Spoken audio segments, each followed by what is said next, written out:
අපි අද සාකච්ඡා කිරීමට බලාපොරොත්තු වෙන්නේ අනුකලනය පාඩම සම්බන්ධ වන ගුරුත්ව කේන්ද්‍රය සම්බන්ධ කරන ඔබට ලකුණු ගන්න පුළුවන් ඉතා වැදගත් කොටසක් තමයි මේ සාකච්ඡා කරන්නේ. විශේෂයෙන් ඔබ දන්නවා 2019 2020 මේ අවුරුදු දෙකේම ඇප්ලයිඩ් පේපර් එකේ ව්‍යවහාරික ගණිතය 16 වෙනි ගානේ පළවෙනි කොටසට එන්නේ මුලින්ම එන්නේ ගුරුත්ව කේන්ද්‍ර මේ පාඩමේ මේ අංකයට තියෙන අපේ ගුරුත්ව කේන්ද්‍රය සම්පූර්ණ ගානක් ලකුණු 150. මේ ලකුණු 150 සඳහා මේ අවුරුදු දෙකේම ඔබට අනුකලනය භාවිතා කරලා ඔප්පු කිරීම. එහෙම නැත්නම් බව පෙන්වන්න දෙනවා ගුරුත්ව කේන්ද්‍රයේ පිහිටීම වස්තු දෙකක. හරි? ඒක හැම අවුරුද්දකම මේ අවුරුද්ද දෙක අලුත් සිලබස් එකකට එහෙම වුණා.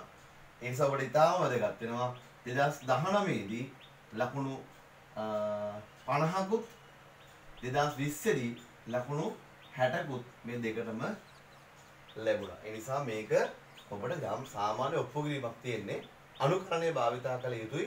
සහ අපි සාමාන්‍යයෙන් දන්නවා බල සමතුලිතතාවයේදී යම් ලක්ෂයක් වටා බල පද්ධතියක ගූර්ණ බල බීජ ඓක්‍ය ලක්ෂය වටා සම්ප්‍රයුක්තයේ ගූර්ණයට සමාන බව අපි සාමාන්‍යයෙන් දන්න දෙයක්. ඒක බොහොම සරල දෙයක්. හරි? මතකනේ ඒකතර බල පද්ධතිවල. නැත්නම් මෙතන දැන් මේ සංයුක්ත ගණිතයේ කොටස් දෙකක් තියෙනවා. මොකද කොටස් දෙක? එකක් තමයි ඇප්ලයිඩ් වල ඇප්ලයිඩ් PO කියන එක වෙනම කතාවක්. ඇප්ලයිඩ් වල කොටස් දෙකක් තියෙනවා. මොකක්ද ඒ? චලිත වන වස්තු සහ සමතුලිත වස්තු. ඔය සමතුලිත වස්තු වලට අදාළ තමයි මේ ගානේ ඉන්නේ. මොකද්ද? ගුරුත්ව කේන්ද්‍රය. මේක සමතුලිත අවස්ථාවක් සැලසලා තමයි අපි හරියටම වස්තුවක ගුරුත්ව කේන්ද්‍රය හොයන්නේ. ඒක හරියටම තේරුම් ගන්න. ඒ නිසා ඔබට ඉතාමත් වැදගත් වෙනවා මේ අද මම සාකච්ඡා කරන කොටස. මෙතන කොටස් අපිට අනුකලනය හරියටම දැනගත යුතු කොටස් 6ක් තියෙනවා.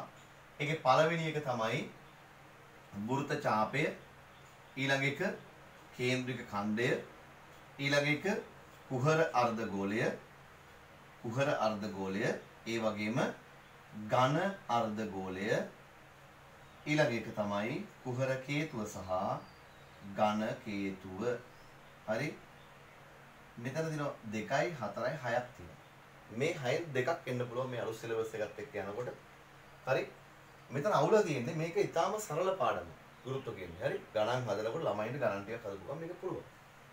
මේක 2019 ඉඳන් පොඩි වෙනසක් කරා. හැබැයි දැන් බොහෝ වෙලාවට ආවේ සමමිතික වස්තු වල ගුරුත්ව කේන්ද්‍රය හොයන. නමුත් 2019 දී 20 නම් සමමිතික තමයි ආවේ.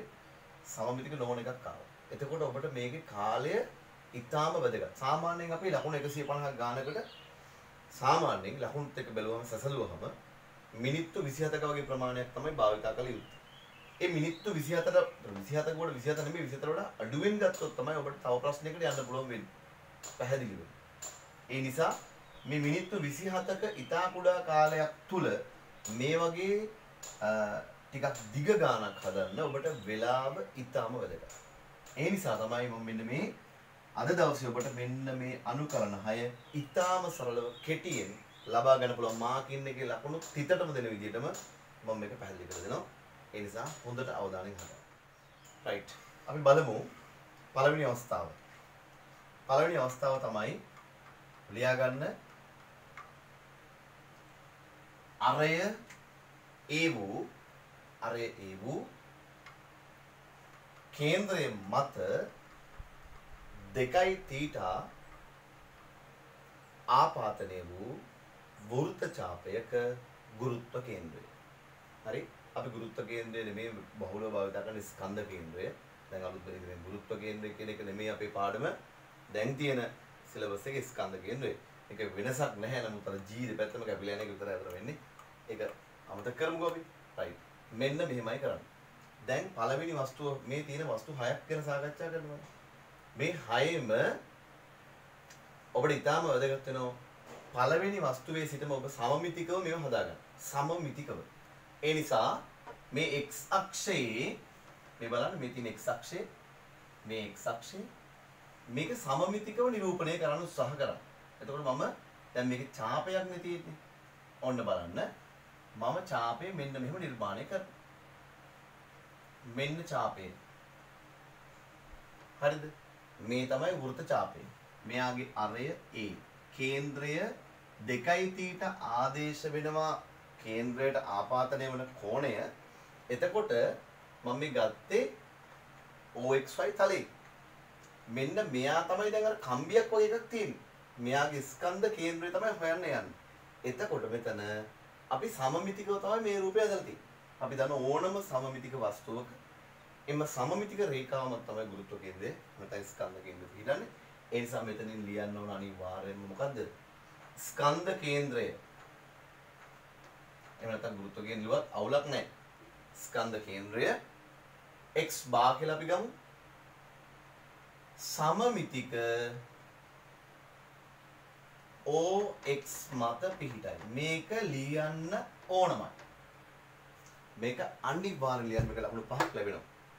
ඒ වගේම අපි මේ දිගක් නෙගන්නේ. දැන් මේක ස්කන්ධය ගන්නෙ දිගෙන්. මොකද මේක කම්බියක් වගේ එකක්. මේකට වර්ගඵලයක් කියන එකක් අපිට ආදේශ කරගන්න බෑ. මේකට පරිමාවක් ආදේශ කරගන්න බෑ. ඒ නිසා මේක ගන්න අපි දිගක්. ඒ නිසා අපි මෙතන ලියනවා ඒකක දිගක ස්කන්ධය සමානයි රෝ හරි m හරි මොකක් කර නියතයක් ගන්න. අරගෙන මෙන්න මේක ඉතාම වැදගත් හරියට තේරුම් ගන්න. අපි මෙතන කරන්නේ අනුකලනයෙන්. එතකොට මෙයාගේ සම්පූර්ණ ස්කන්ධය හොයන්න නම් අනුකලනය භාවිතා කළ යුතුයි. ඒ සඳහා මෙන්න මේ θ කියන කෝණය දැන් මෙතන තියෙනවනේ. අපි මේක යම් සාධාරණ පිහිටීමක් ගන්නවා. සාධාරණ පිහිටීම මම ගන්න ඇල්ෆා වලින්. මේකේ මේ x අක්ෂිය ඇල්ෆා වල පිහිටීම ගන්න. මේ ඇල්ෆා වල ඉතා කුඩා වැඩිවීම වෘද්ධිය ඔබට මතක ඇති අවකලනයේදී අපි කරනවා. ඉතා කුඩා වැඩිවීමක් ඩෙල්ටා ඇල්ෆා නම් නිරූපණය කිරීම සඳහා මම ටිකක් ලොකුට පෙන්නන්න. මෙන්න මේ කෝණය ඩෙල්ටා ඇල්ෆා. ඇයි ඇල්ෆාගේ ඉතා කුඩා වැඩිවීම. එතකොට මේ ඉතා කුඩා කොටසක් වෙනවනේ මෙන්න මෙතන. මේ කොටස් අනන්ත ප්‍රමාණයක් එකතු වෙලා තමයි මේ සම්පූර්ණ වෘත්ත ඡාපය හැදෙන්නේ. එහෙනම් මේ වෘත්ත ඡාපයේ ස්කන්ධය හොයනවා වෙනුවට අපි කරන්නේ මේ ඉතා කුඩා අපි මේකට කියනවා අංශු මාත්‍ර ස්කන්ධයක් කියලා. මෙන්න මේ අංශු මාත්‍ර ස්කන්ධය හොයාගන්න මුලින්ම ඒ සඳහා අංශු මාත්‍ර දිග හොයන්න ඕන. ඔබ දන්නවා වෘත්ත ඡාපයක ඡාප දිග හොයන්න පුළුවන් S සමානයි R θ ගෙන්. ඒ නිසා මෙන්න මේ දිග එනවා මේ දිගන මම ලියන්නේ මේ ඔබට කාලය අඩුවෙන්ම යන විදිහට.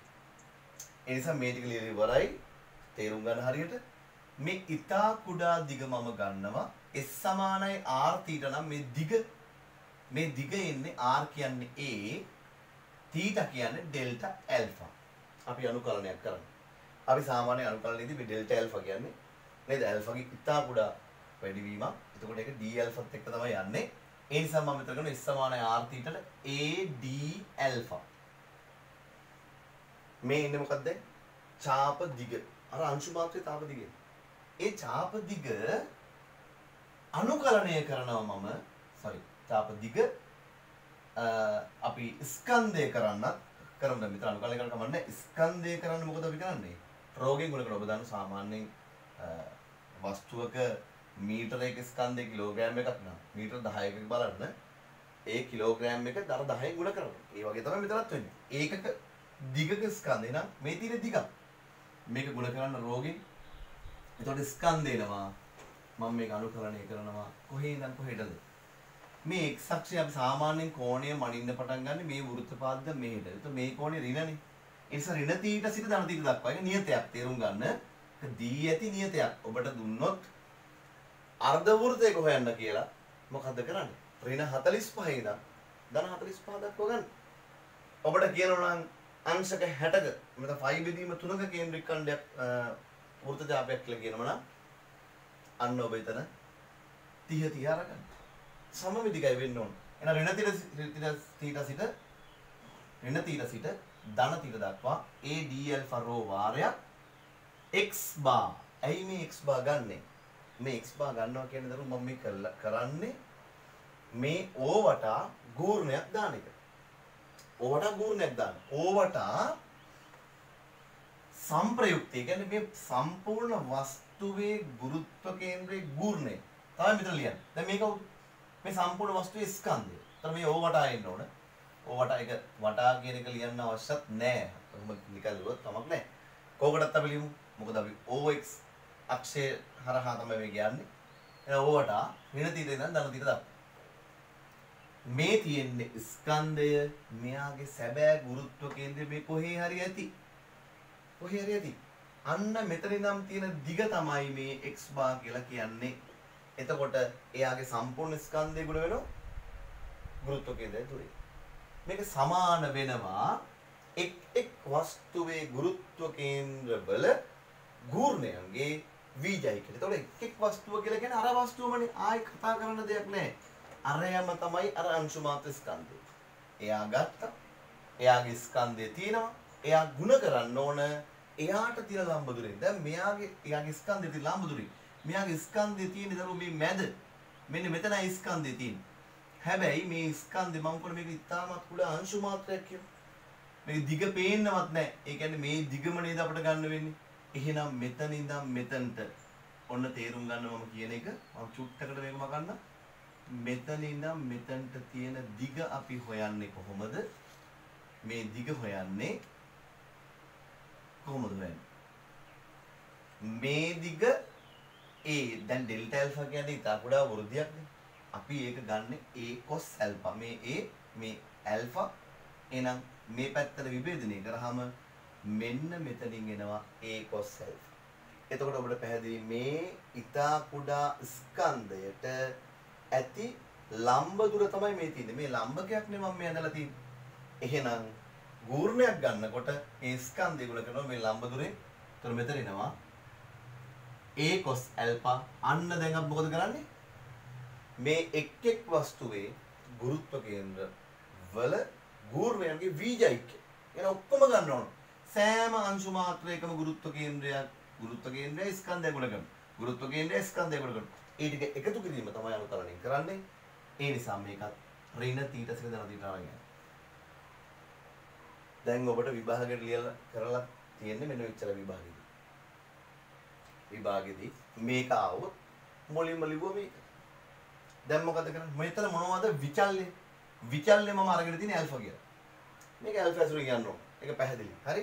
මොකද ඇල්ෆා වෙනස් වෙනකොට මේ ඊටා කුඩා අංශු මාත්‍රය වෙනස් වෙනවා දන්නවා ඒක. ඒ නිසා මේකේ නියත මොනවද? A නියතයක්, ρ නියතයක්. A නියතයක්, ρ නියතයක්. ඒ නියත ඉවතරගෙන කපලා දාලා ඉවරයි දැන්. ඊළඟ පියවරට යද්දි මොනවද ඉතුරු වෙන්නේ? ඉතුරු වෙන්නේ ඍණ තීට සිට ධන තීට දක්වා එකයි මේ x bar වෙනම එන්නේ. ඔබ තේරුම් ගන්න මේ ස්කන්ධය මේ සම්පූර්ණ ස්කන්ධෙ මේ තියෙන්නේ. ඒ ස්කන්ධේ ගුණ කරන ලම්බ දුරේ. එතකොට මෙතනින් එන්නේ එකයි d alpha වෙනම x bar. මෙතන තව නියත తీරනවා වැඩිපුර එක්කෙනෙක් ඉන්නවා ඒ. එයත් ගන්න ඍණ තීට θ cos alpha d alpha. ඒ අනුව එකේ අනුකලනය ඔබ දන්නවා dx නම් x විශේෂ නම් x එන්නේ alpha විශේෂ නම් alpha එන්නේ.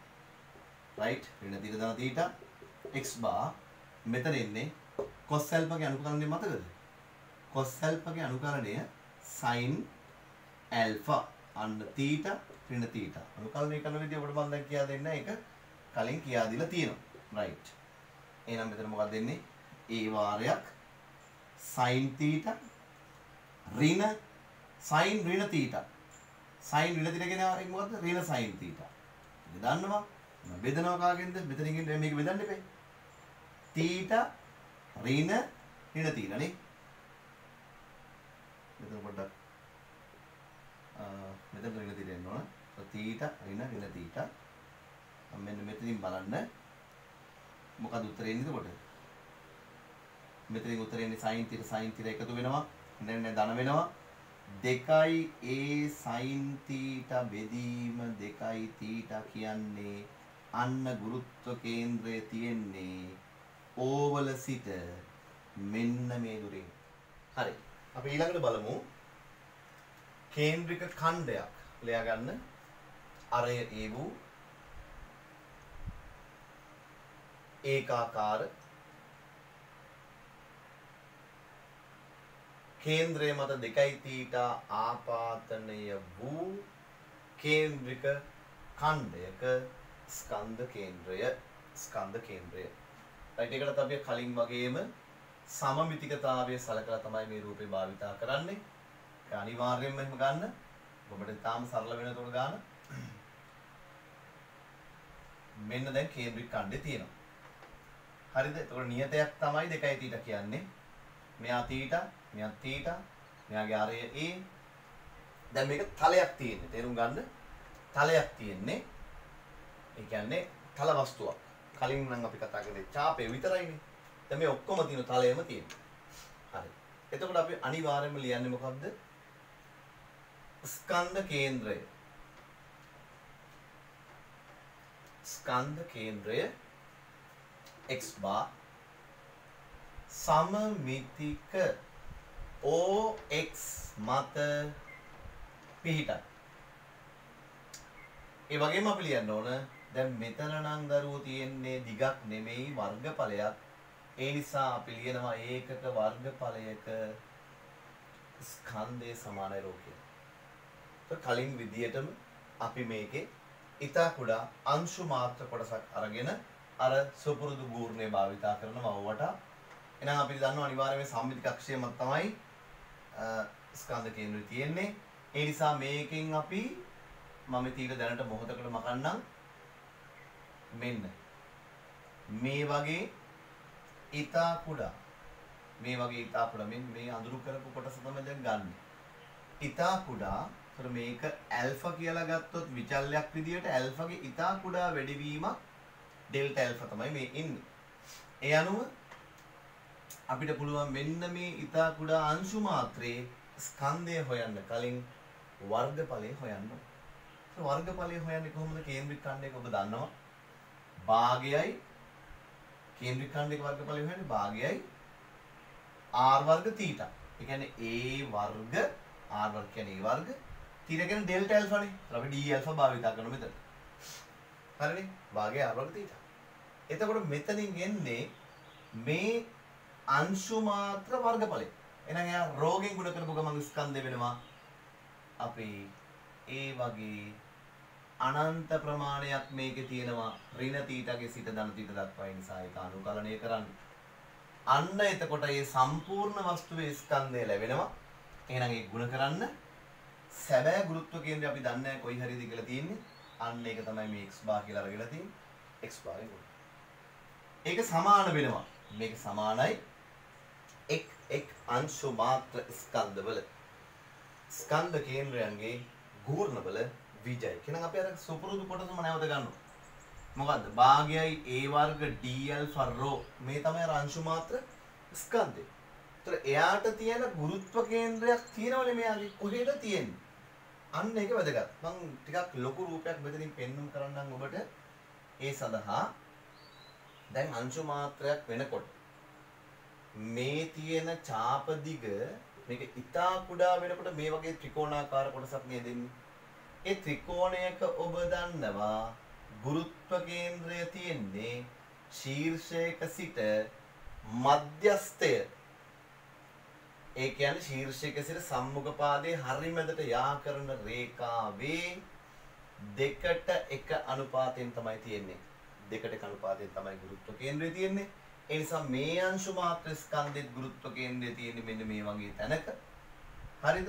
එතකොට අන්න එයාට තියෙන ලම්බ දුර හොයා ගන්න ඕන. මෙන්න මේ දුර. මෙන්න මේ ලම්බ දුර හොයා ගන්නයි ඕන. කොහොමද අපි හොයන්නේ? ඒක ಗುಣ කරනවා අපි තේරුම් ගන්න හරියට මුළු අරය A. එතකොට මෙතන ඉන්නේ අරයමනේ. ඇයි මේක ඉතා කුඩා කොටසක්. ඒතර මේකත් අරයමයි. මේකත් A. A ගෙන් කොච්චරක්ද මෙහෙනම් බැලුවොත් දැන් මම ගන්න ඕන මෙන්න මේක තමයි ගුරුත්ව කේන්ද්‍රයේ තියෙන දුර. මෙන්න මේ දුර. ඒ දුර විභේදනය කරන්න ඕන තිරසට. අයි විභේදනය කරන්නේ මොකද මේ අපි ගුරුත්ව කේන්ද්‍රයේ ලම්බ දුරනේ හොයන්නේ. ඒතර විභේදනය කරාම තමයි මෙන්න මේ තිරස් දුර ලැබෙන්නේ. අන්න ඒ නිසා කොච්චරක් එනවද එතකොට? A කියන එක 3න් 3යි A කියලා ලියන්න පුළුවන් නේ. 3න් 3ක් මේ ඔක්කොම. එතකොට දැන් මෙතෙන් දැන් ගත්තොත් 3න් 2යි ඒ නිසා මෙතන ලියනවා 3න් 2යි A නෙමෙයි. ඒක විභේදනය කරන්න ඕන ඩෙල්ටා ඇල්ෆා අපි ගන්න නෑනේ. cos alpha. අන්න බලන්න. සරලයි ඉතින්. ඍණ θ ධන θ. දැන් මේක මාකින් එකේ බැලුවහම x බා උක්ත කළා මේක යටින් දීලා තියෙනවා. ඕනම් බලන්න. එච්චරටම මේකේ ලකුණු දීම පියවර පුළුවන් තරම් අඩු කරගන්න. ඒක ඉතාල වැදගත්. නියත අයින් කරන්න. භාගයේ තියෙන දෙපැත්තෙම. A වර්ග තියෙන දෙපැත්තෙම. රෝ තියෙන දෙපැත්තෙම. නියත. ඇල්ෆා ගේ අනුකලනයේ ඇල්ෆා අපි කලිනුත් කරපු නිසා ඉක්මනට ලියමු. තීටා ඍණ තීටා. ඉතුරු උනේ කවුද? x bar සමානයි. මෙයාගේ නියත ඉන්නවද? ඉන්නවා. කවුද? 3න් 2යි a. එයා ඉවතට ගන්න. එයා ඉවතට ගත්තාම ඉතුරු වෙන්නේ කවුද? මෙයා නෑ, මෙයා නෑ, මෙයා නෑ, මෙයා නෑ, මෙයා නෑ. cos alpha d alpha. cos alpha ගේ අනුකලනය කවුද? sin alpha. අන්න අපි එතන ලියනවා තීටා ඍණ තීටා. ඒ අනුව x bar වලට උත්තරයක් එනවා 3න් 2යි a sin theta. මම මෙතන ලියන්න. sin theta ඍණ අඩු කිරීමක් එන්න ඕන අනුකලනයේදී. අපි දන්නවා fx a b නම් fa ඍණ fb තමයි අනුකලනය. ඒක ඔප්පු කිරීමක් තියෙනවා. ඒක කරගන්න පුළුවන්. එහෙනම් sin theta ඍණ sin theta එන්නේ. sin ඍණ theta කියන්නේ ඍණ sin theta. එහෙනම් නවතත් ඍණක් එනවා. බෙදනවා කාගෙන්ද? theta ඍණ theta. theta ඍණ theta. right. එතකොට 3න් 2යි a ගුණ කිරීම මෙතන 2යි sin theta. බෙදීම 2යි theta. ඒ අනුව උත්තරේ එන්නේ 3න් 2යි a sin theta බෙදීම theta